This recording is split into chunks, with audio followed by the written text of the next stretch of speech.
Here we go. Fuck. Hair. Hair.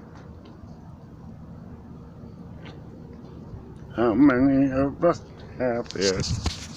Hair. Well, good morning from the other side of the world. If you're following me and you're watching this, I'm having a conversation with somebody. So, anyways, girl, I woke up. Was it yesterday? It was when your video posted. I woke up and turned on YouTube. I felt you lose your shine. I did. I really did.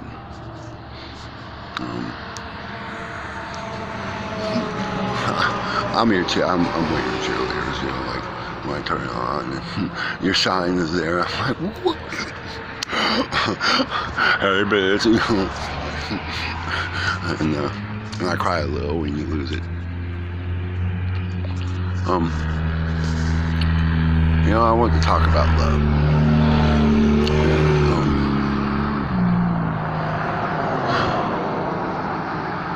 Love is something that we give, you know. And you know, even though you lost your shine a little bit and you're lonely and you're sad, and I'm talking to all the rest of you people too, you know, boys, girls, boys to girls, girls to boys, the not boys and the not girls, and the non-binary spectrum somewhere, the unicorns, the fairy creatures. I'm talking to everybody. Even you too, Dave Chappelle. But I love you though, man. You're the GOAT.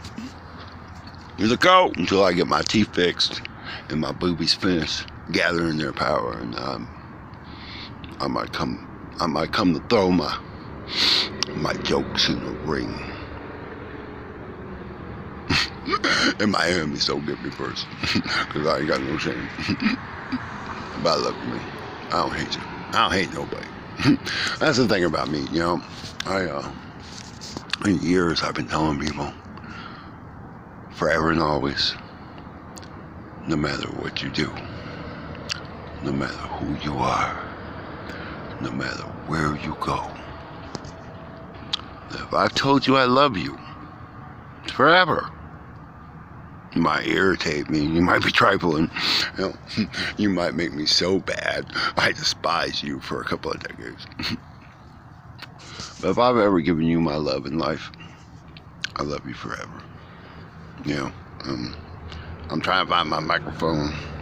I might have to shut it off because I don't even know if it's coming through, because it's wanting to hide in my hair like the female orgasm in the little man in the boat does for most of the dudes, right? Dave, I told you I was funny, right? Okay. Well, Ashley, man, I love you. You know, I was looking for inspiration on YouTube. And for the first time since I was 11 years old, dealing with some fear about something I had decided to kick off for a transformation in my life. And you inspired me. The very first time I turned on your video, there's something familiar about your energy, something comforting. I started looking for your videos every time I was on YouTube, like, oh, there she is again, oh yeah, you know. But the one the other day woke me up. Seriously, it woke me up, and it was popping. My Xbox was still on. It was right up there in the front of the very first recommended for you at the home spot. And after going, oh damn, there's Ashley, and hitting the A button, the very first thing I did, even before I went and breathed and had a cigarette, was, oh, damn. Alright, well, I hope that first part didn't get lost while I'm being funny and pontificating and making jokes about love and Dave Chappelle, right? But I've been telling people, I was watching the originals and I saw him say it the other way around, forever and always and forever. Talk about their family, but I've been telling people for a long time that I will always and forever love you, no matter what. No matter where you go, who you are, what you do. And if you ever need me, you can stand behind me and somebody's trying to hurt you. The only way they're going to hurt you is if you can see me bleeding out in the street. And I still might be like the Black Knight on Monty Python with no arms, no legs, half blind, arterial bleed outside my neck, talking about, "Come back, you coward, it's only a flesh wound. How dare you?" But yeah, you know, we learn about a lot about love while we live. I was born with a beautiful soul, where most people are scared. I was courageous and curious. Most people are distrusting. I was curious and optimistic and open. And it seems like the whole world lined up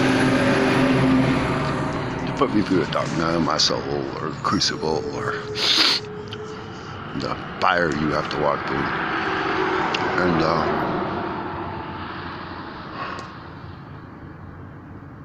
but I held on to it. And I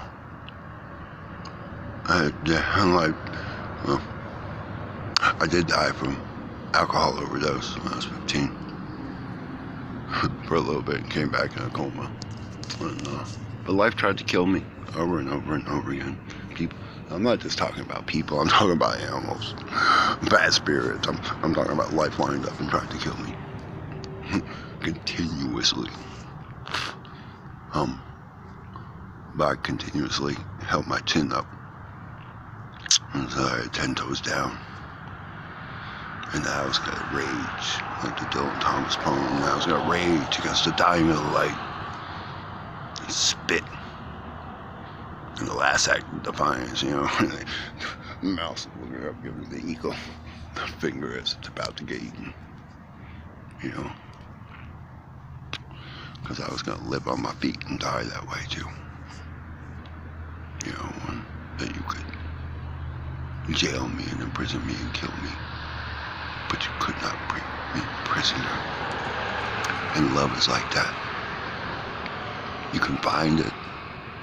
It's serendipitous, like all the creation.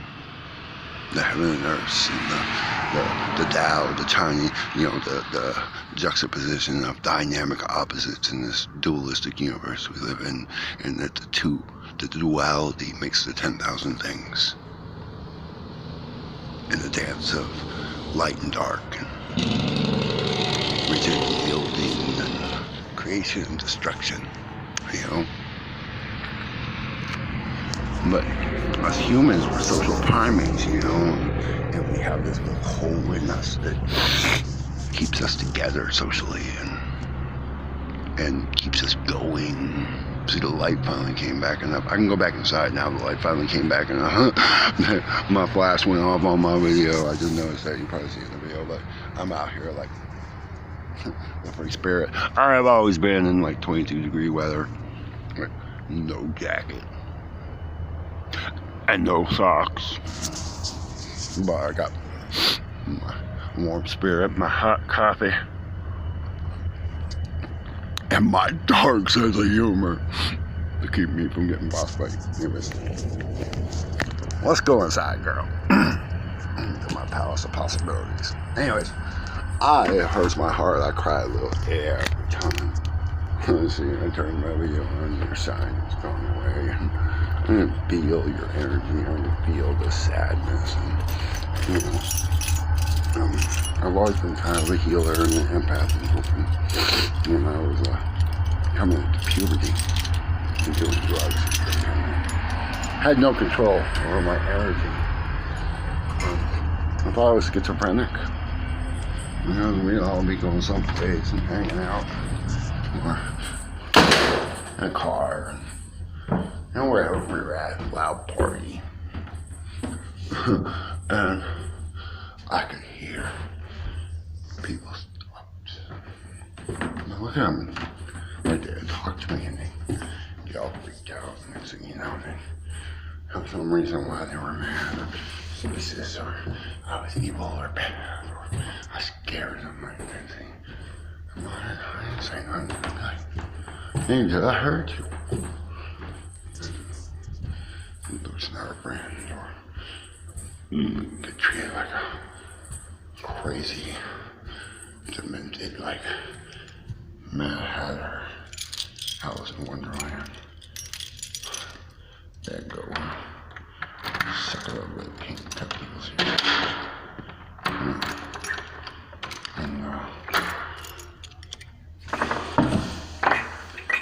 And be welcome. Honestly, now it's dark again. I'm gonna have to turn some lights on. I'll fix it though. But I've been meaning to do this conversation about my sense of evolution of love for a while now. I talk to people in my life about it when people talk about love and hate. And you know, hate is not the antithesis of love. It's not. Hate is a weird mutation of love. You know, it's like love got hit by the Ebola virus or something and started bleeding out its eyes and ears and all the orifices of it. We probably get demerit and detention and put on time out on YouTube for mentioning too many of them, right? Oh! Shit. I've been up for 2.5 days. I was having a really shitty week. I tried to sleep my Thanksgiving away yesterday. I was so damn sad. And every time I got my eyes closed, I started to cry.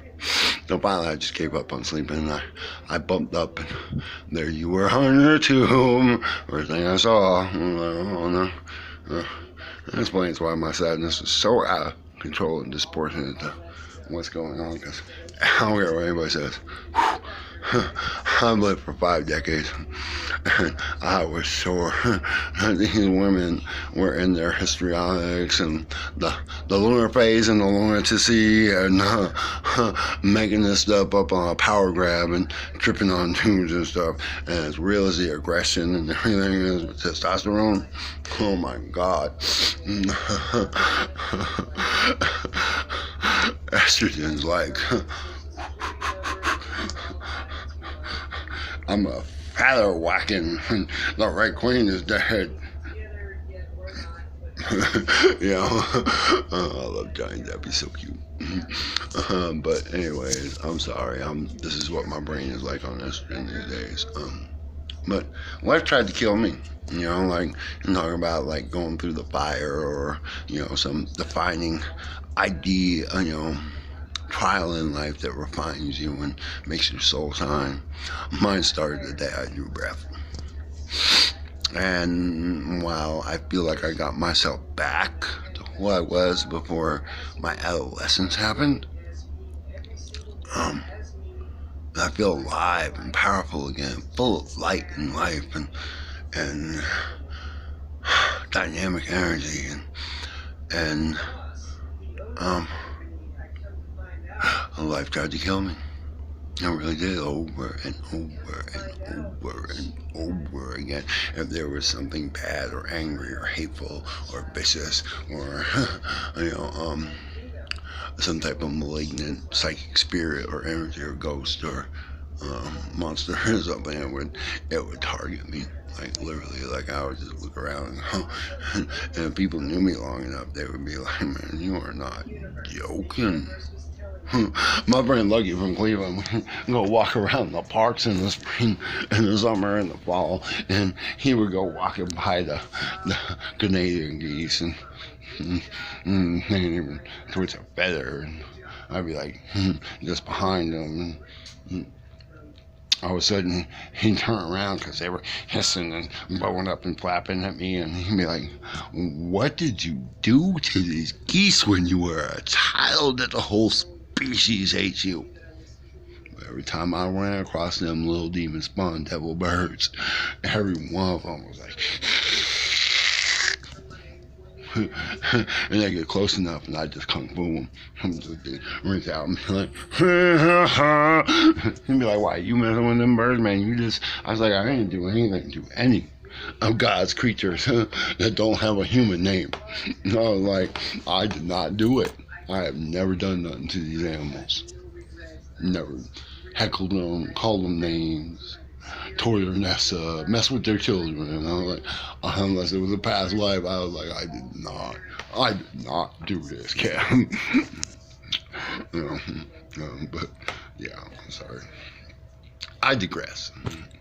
But I hung on, and I had a child in 1997 with a woman, and it was into the occult, magic and mysticism and paganism and, you know, all things New Age and an ordained minister. And, you know, soon after all this happened, I became a Reiki master, you know, and I hitchhiked around the country and I kept journals and, you know, back mixed with fantasy and hallucinogens and hanging out with all kinds of people and, you know, sometimes writing stories and drawing pictures because I wanted to fancy myself to be like a Jack Kerouac, like on the road, gonna be a beatnik poet someday or something, you know.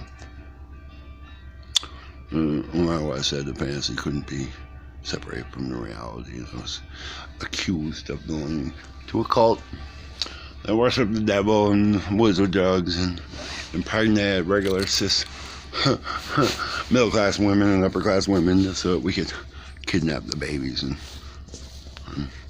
you know, make them a sacrifice and shit to the dark forces, you know.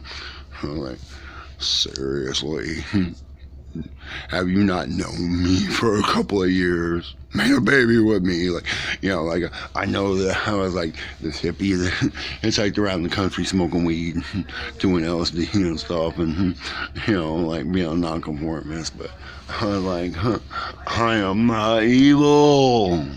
You made a baby with me, and wedding rings and made plans and stuff, and I am not evil.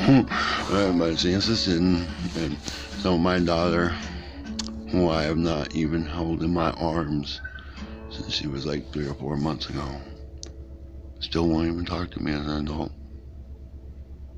And Hannah, if you're ever listening to anything I have to say, you have never, for one moment, waking or sleeping, been separate from my thoughts.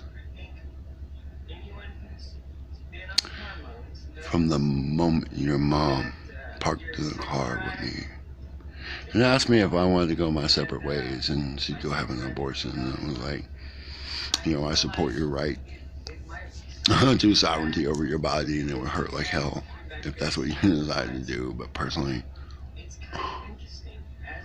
I feel like we made this child in love, and it would be a grievous wrong to take away his life, his potential. Well, no, stick around, raise this child with you and marry you. And of course I was irresponsible and emotionally stunted and immature and everything, but I was there. I changed my whole life. I went from being barefoot, wine drinking, pot smoking, womanizing, hippie, free love, you know, all that, you know, group sex, you know, everything, you know. So, working 12, 14, 16 hours a day, being a foreman of a construction company, I changed my whole life on the promise of love, because I created a child with someone. That's my character. Forever and always, no matter what. Love is forever. But the thing you're feeling is that little hole. And it causes people to be sad. And it causes people to feel lonely. And it causes all of us, you know, whether we're boys, girls, non-binary, cis, trans, straight, gay, it causes all of us to feel like we're not enough.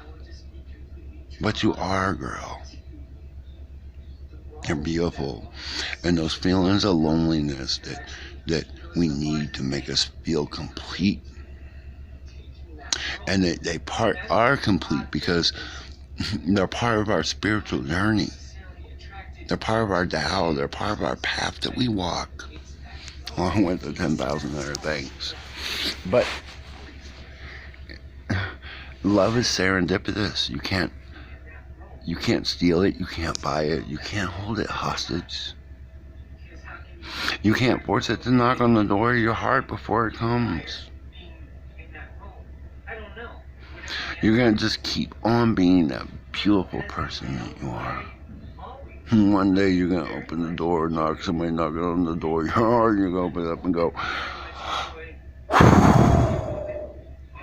man, I've been waiting for you for 40 years or 28 years or, you know what I'm saying? I'm not trying to wish, decades on you before you find your soulmate or your love or whatever. But my rambling point here is that I finally realized that my notion of monogamy and love was jacked, and that with whatever I was damaged or broken all my life, or life was trying to kill me, or I kept picking dysfunctional women or whatever, and I decided to just love people and be friends with people. And when this girlfriend I broke up with, I still call her all the time, tell her I love her,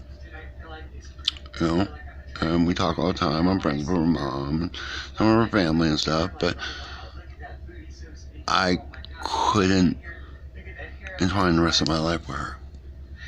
And Leela came along.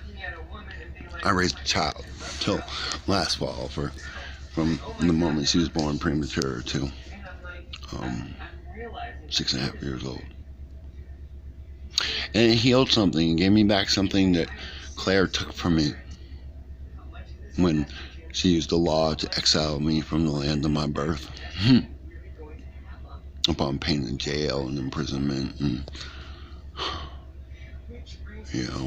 I miss the sand and the sea and the nor'easters and the people, and I miss all of it. Every day since I left Massachusetts and got served over the phone halfway across the country. If I came back, I was going straight to jail unless I had $13,000 to pay. I have been heartsick and homesick with every heartbeat. It destroyed me. It was almost a decade before I could trust a woman. I could tell you I love you, I could live with you, I could feel that lonely spot inside that needed to be filled. I was like, you got you're lucky I love you and I don't despise you. And I was heartbroken. That's when I stopped being able to write songs. I stopped writing poetry and stopped trying to write a book about my crazy experiences that I lived in my life. And I still chase monogamy. I still chase that idea of love and family and children. And then it was even more broken because I had been robbed of my joy that was left. I finally, after a decade of wandering the country and healing my madness that I'd grown up in, and I finally thought I was getting back on track to who I was. Then I almost laid down and died. Oh, it damn near killed me. But I love you, Hannah. I know I'm talking to Ashley, but I love you, Hannah Francis Theriault. I have your initials tattooed on my shoulder. I carry you in my heart, in my mind, and on my lips, in every cell of my being, everywhere I go. If you ever need me, I don't got a lot of money, and your mom made sure that the wicked witches and the evil king are gonna prison, torture, and kill me if I ever come home. You're always welcome where I'm at. Always, no matter what. And I will love you and protect you. If you need it, I'm here. Just don't hate me because your daddy's now your daddy mommy, and the estrogen has got me regressing like a fountain of youth, and I'm getting prettier and prettier and prettier, and But you're beautiful, baby. I saw your graduation pictures. Anyways, Ashley. So when I broke up with Linnea 7 years ago or so, I decided that I was going to be friends with people. I was going to love humans like I loved everybody. If you were at my house and we're hanging out and we had a connection and we wanted to get naked and be intimate, I was going to be intimate with you like I always have.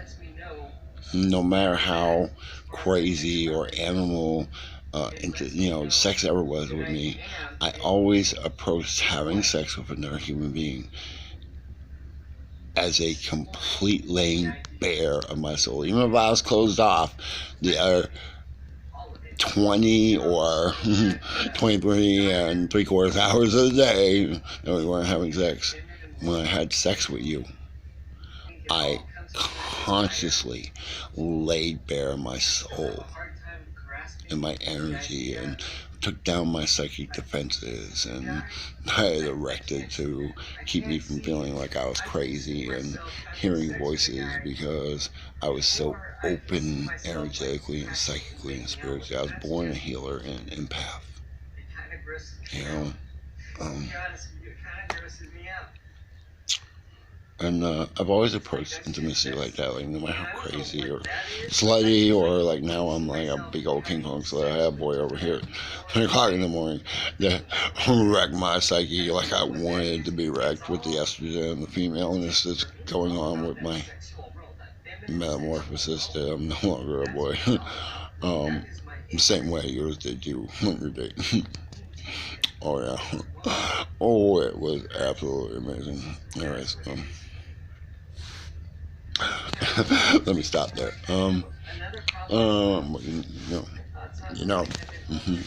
But something happened in 2018. I had known this girl for a couple of years, and she lived with a guy, and she was 21, and we really connected. I mean, we were like almost like soulmate connection, you know. I kept pulling away, like we would be talking or walking somewhere. I'd walk into a car, and she would touch me or lean close, and I would act like I was oblivious to it, and I would deflect it or reposition myself, because I didn't want to do that to anyone, because she lived with a guy who loved her, even if he wasn't acting right or they were having relationship problems or whatever. And one night she took me to Walmart, drank with me and put my boots on together and hung out with me, and we were taking a break, and I reclined back, and she put her hand on my belly and looked me in my eye, and I was like, okay, but I am not running anymore. Screw it, let's do this. And I realized I loved her the moment we engaged. That moment I knew I loved her. But a weird thing happened. Like 3 days later, she dropped me off at my house, and we were talking, and she was talking about how she made a mess of things growing up every time with people, with romance and guys and friends, and she had to figure out what she was doing. And when she parked the car, I looked at her and I told her, I love you. She looked at me, and real quick she was like, I love you too. And then you could see the close down, the apprehension, and I told her, I said, you didn't have to say that back to me, or maybe I just thought it or tried to express it, I don't know. That was a couple of years ago. But I went upstairs, and for the first time in my life, I realized I was okay. In fact, I was overjoyed. I wrote this really beautiful poem I put on my Facebook page the next day. And it was the first thing I wrote in 2 decades. Caused problems for me at the college, because a lot of the guys who were younger thought they were studs, couldn't understand why this, almost 50-year-old dude with no front teeth and stupid and ugly and not was goofy and beer belly and everything, and just girl that everybody else was chasing in his bed all night. And she decided that her boyfriend was dead, and he got some act right and gave her a ring. And then she just ghosted me. Like, she didn't. I told her I loved her and wrote her this beautiful poem. and one of the most beautiful things I've ever written. You know? And from that point on, she just walked by me like I was a ghost, an apparition. No anger, no fear, no. Like I didn't exist. You know? And I talked to people about it, and I was like, it's weird, man. I guess I just healed something in my spirit, in my mind, in my heart, because for the very first time in my life, I realized part of the root of that social primate enculturation, completion thing was that we're afraid that we're not enough. And that we have this love and this beauty, and we try to give it to people, and people just keep rejecting it. It's not enough, or it's not the right kind, or it's hurtful somehow, or clingy, or possessive, and I realized for the very first time that I could love anybody with all my heart like that and tell them and not be hurt when they didn't reciprocate. It was one of the most intense, liberating plateaus I hit. Where you go from hearing it in your head and knowing it intellectually and, life lesson wise, love's about giving, it's not about receiving, but, it'd be nice if somebody would just love me and marry me, and, I don't want to get married, and, show me the ring and just ask me because I was enough,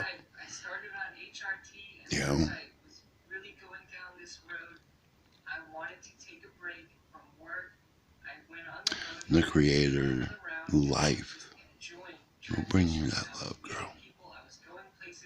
Try, to remember your loneliness and your sadness and your need for that love, because we all need it.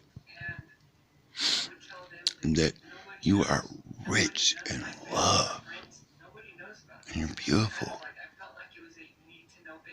and you're enough. And even though I'm talking to somebody else halfway around the world, it applies to every person watching this video. You are enough. We're gods and goddesses. We're human and animal, and we're divine, and we're cosmic, and we're powerful. And the power comes from love. What makes the world go around, I say it over and over. That was the first moment. That was the moment I realized I could tell you I love you and be completely vulnerable and open. I didn't have to hide from my enemies. I had enemies coming to my class, pretending to be my friend. And I told them everything I thought about what my enemies were doing, just like there were video cameras and microphones on a smartphone. Because I was no longer afraid. I still had the PTSD and the anxiety and had to use all of my willpower to keep from reacting. But I realized that my brain was broken in that respect. My biology was broken. That wasn't me personally. And step by step, I began to wake up and heal. The child I raised for Caesars really kicked that healing off, because I got back some of the love I felt like had been broken and killed me, like a Walking Dead on my feet, like a zombie.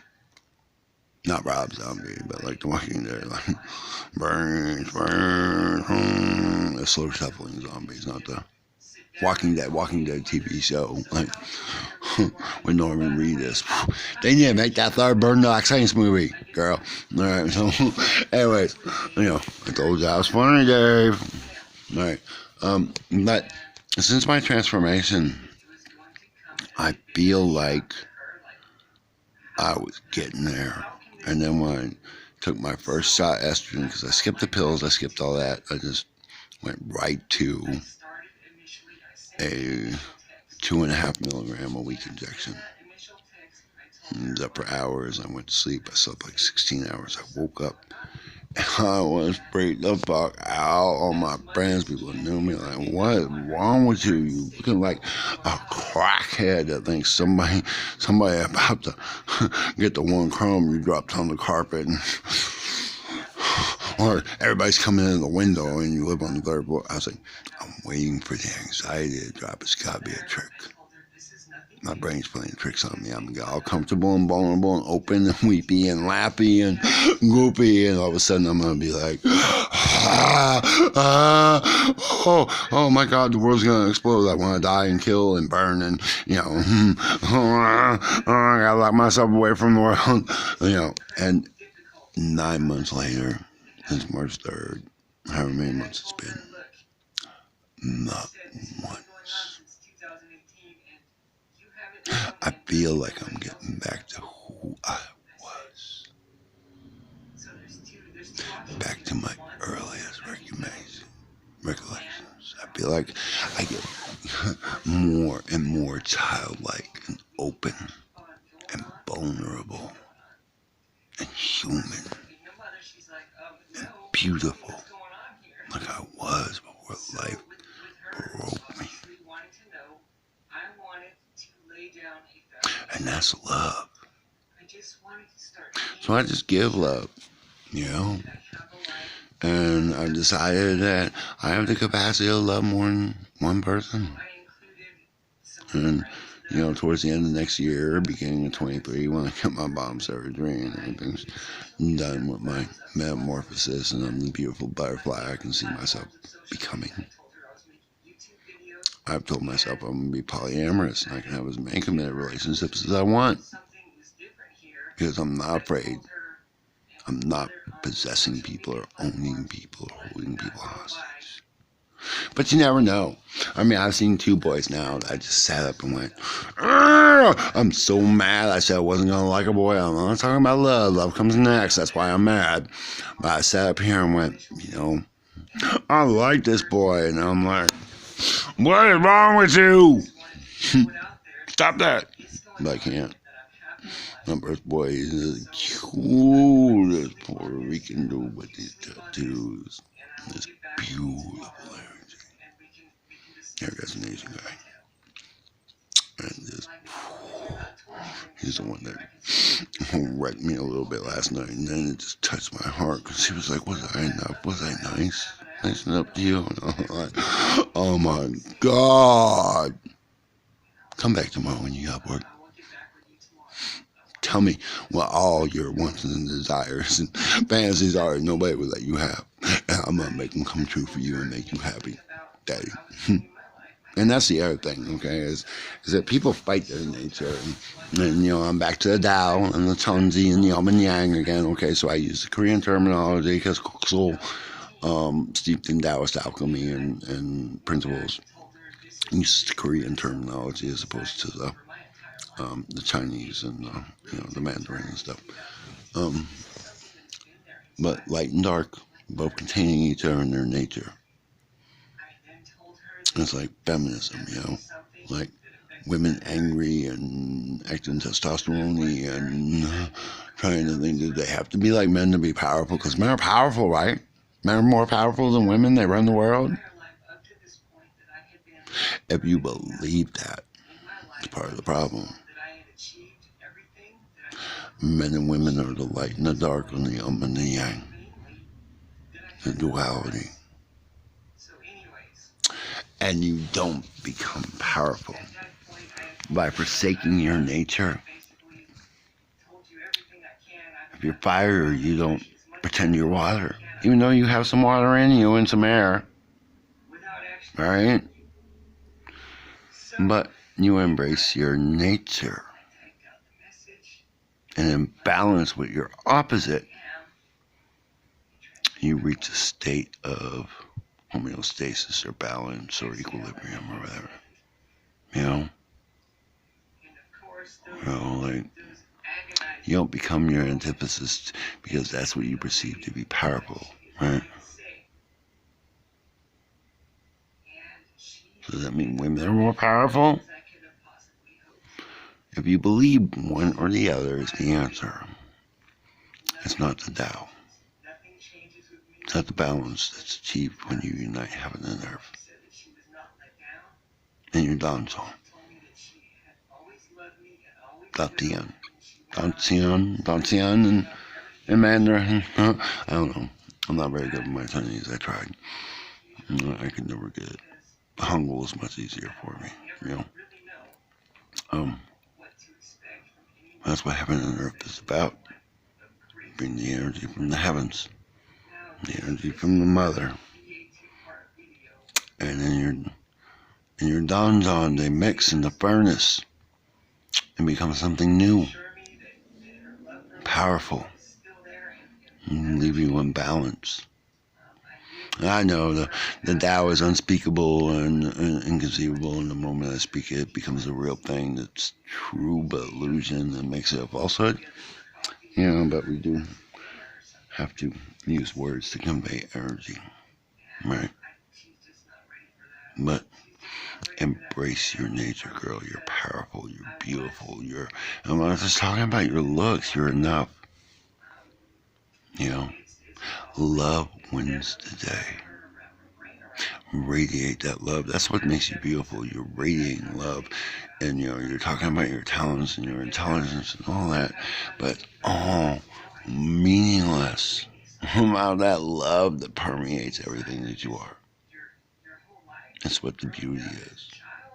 St. Paul, as misogynistic as he was, still destroying half the world with his ideologies, wrote the most beautiful chapter about love that's not vain or selfish or boasting, and of hope, faith, and love. The greatest of them was love.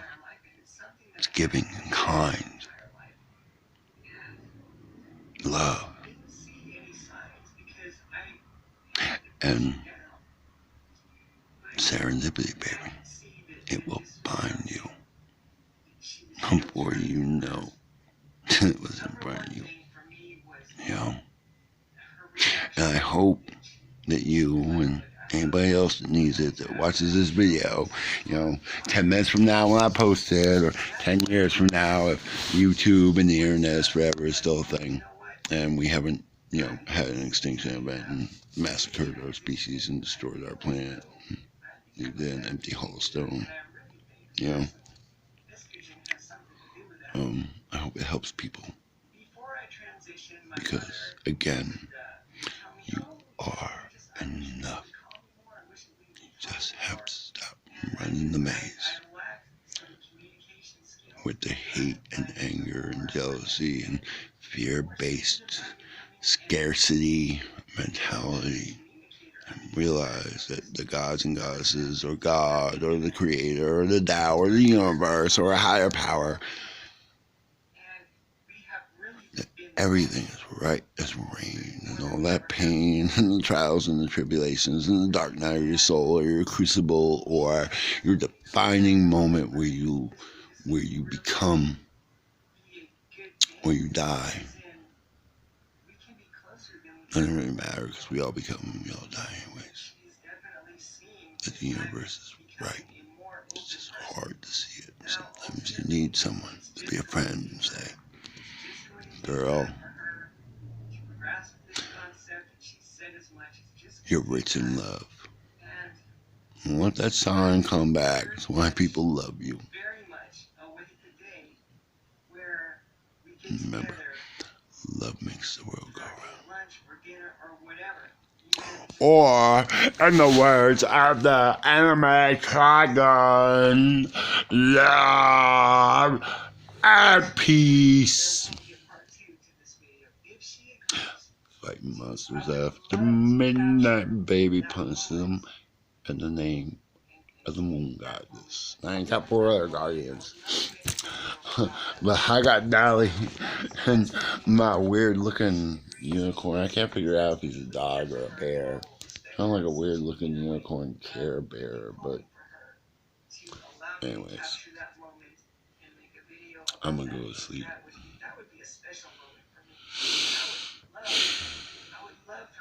I just feel so beautiful this morning. I was so sad yesterday, I really was. I was alone all day. Everybody ignored me. I was so sad. I felt so unloved, girl. I lost my shine yesterday too. We were both like on the same wavelength. And that day last night, he was like, line up on Sunday. You saved me at 4 a.m. this morning and brought my shine back. Made me feel pretty and noticed and alive and I existed. I wasn't a ghost or invisible or just some, that my friends didn't love me anymore, really, because only one of my friends even wished me happy Thanksgiving. I'm friends with half the people in my building. I cried. I cried. I really did. I cried. I was sick yesterday with sadness. But this morning I'm going to go to bed. I'm going to know the world's right. I'm sending you all the love and the Reiki and the healing energy and everything I can. And we know that time and space and distance are just illusions. They're manifested in tandem with motion and positionality, that, that we're more than that. We're more than our physicality. So, as I said, this is a 2-part video. This is part 1. I am going to start the world needs it. With the worst. Now, I don't exactly until you do, I say for you. There are definitely challenges. Remember, love somebody. Love makes the world go round. We have to take all is clear. I'll be listening. I did not want to start off with the best things. Choose Berliner.